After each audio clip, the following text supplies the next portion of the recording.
It has been said that we die twice in this life. The first time, when we stop breathing. The second time is when we are forgotten. That is why we must tell the stories of the dead. Hello everyone, and welcome to Columbia, South Carolina, where we have come to pay our respects to an icon and a legend. It is beautiful here at the Green Lawn Memorial Park Cemetery. We come to see a part of history and to remember the person who is laid to rest here. In doing so, I've done a lot of research on this person, and I just want to warn that I did find some controversy surrounding this person, and it was negative, but I also found a lot of positive. I'm not going to delve too much into the negative. If you want to look that up, you can do that yourself. I am here to just remember this person in a positive light.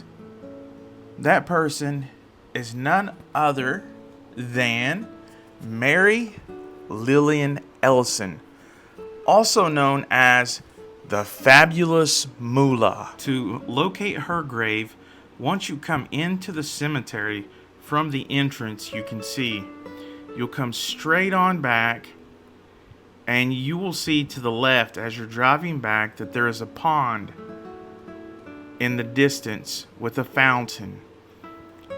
And you will see in front of you that the road splits. Well, directly behind that tree in the middle of the road, you will see a grand monument standing tall. That monument is the Fabulous Moolah's final resting place. Ellison would call herself Moolah, and that name she invented herself. If you see in this picture here on the left, that is exactly where she came up with Moolah, as in money. She liked wrestling and she liked money. Over the years, there would be different monikers she would go by, like Slave Girl Moolah, but eventually, when she joined Vince Sr. in the World Wrestling Federation, he would call her the Fabulous Moolah. And that is the start of the legend and the icon who would go on to define a generation of women's wrestling. In front of you is the headstone of Mary Lillian Ellison, the Great Moolah, and I will read you the inscription. It reads, "Born Mary Lillian Ellison in Tuckaboo, South Carolina, the daughter of Henry and Mary Ellison, was raised by her father and 12 brothers. After passing of her beloved mother at 40 years of age, Moolah, a beloved mother and grandmother, also loving and appreciative of family, friends, and fans, the goddess of the squared circle, the Fab, won her first pro wrestling match in 1999, won the Ladies World's Championship in 1956, and held the championship for 29 years. She was inducted into the WWE Hall of Fame in 1995. At the young age of 80, Fabulous Moolah signed a 5-year contract in 2003 with Vince McMahon and won a pro wrestling match on her 80th birthday in Columbia, South Carolina. Moolah was the very first woman to ever wrestle in Madison Square Gardens. In doing so, she opened the doors for future generations of women wrestlers.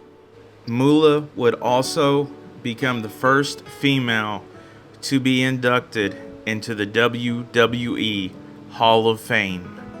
The Fabulous Moolah had a long wrestling career that lasted many decades and an even longer life.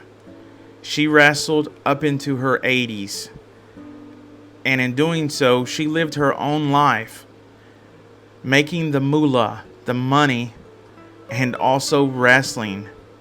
She paved the way and opened the doors for many future generations of female wrestlers. Here is the great Moolah as the champion once again, with her hand held high by her best friend, Mae Young. And now, you know the legend and the story of the great Moolah. Here are some tragic updates to Moolah's story that I decided to include at the last minute. On August the 14th, 2022, new tragedy would strike the legacy of the Fabulous Moolah. Her only biological child, her daughter, Mary Austin, who was born on December the 27th, 1940, passed away on August the 14th, 2022 in Myrtle Beach, South Carolina. You are more than welcome to read the obituary. You can even pause the video if you would like. The tragedy does not end there. On November the 27th, 2021, the Fabulous Moolah's old compound had been converted into a healthcare facility for veterans. That night, around 9 p.m., the house caught a blaze and within under 20 minutes would burn to the ground, with it killing someone inside. Was engulfed in flames from the bottom to the top. A frightening scene playing out Friday night on Moolah Drive in Columbia. Lamont Roberts, who lives nearby, taking video of several fire trucks surrounding a home after a fire ripped through. I heard like a boom. I got my camera phone and I walked across the street, and I couldn't get no farther than the trash can or whatever before I just felt the heat. So I was like, all I could hope for was that the people were out. Columbia firefighters arrived here just after 9 p.m. on Friday, and they say they found this house engulfed in flames. As you can see, it's gutted and destroyed. And sadly, the coroner's office confirmed that one person didn't make it. What made it frustrating is that with so much fire, you really couldn't get in from Jump Street to try to do a search and try to find the person. However, once it got the fire knocked down, unfortunately, we did discover one person on the inside. Columbia Fire Chief Aubrey Jenkins sharing this photo with Watch Fox News. Jenkins says a little more than 30 firefighters were battling the flames. No one else was hurt. We're told the place was a care home housing at least 8 people and was once owned by professional wrestler, the Fabulous Moolah. To me, it just had a lot of history behind it, and to see it burn down, it was sad, but to know that one person lost their life was even harder. Officials say those displaced have been moved to a safe place.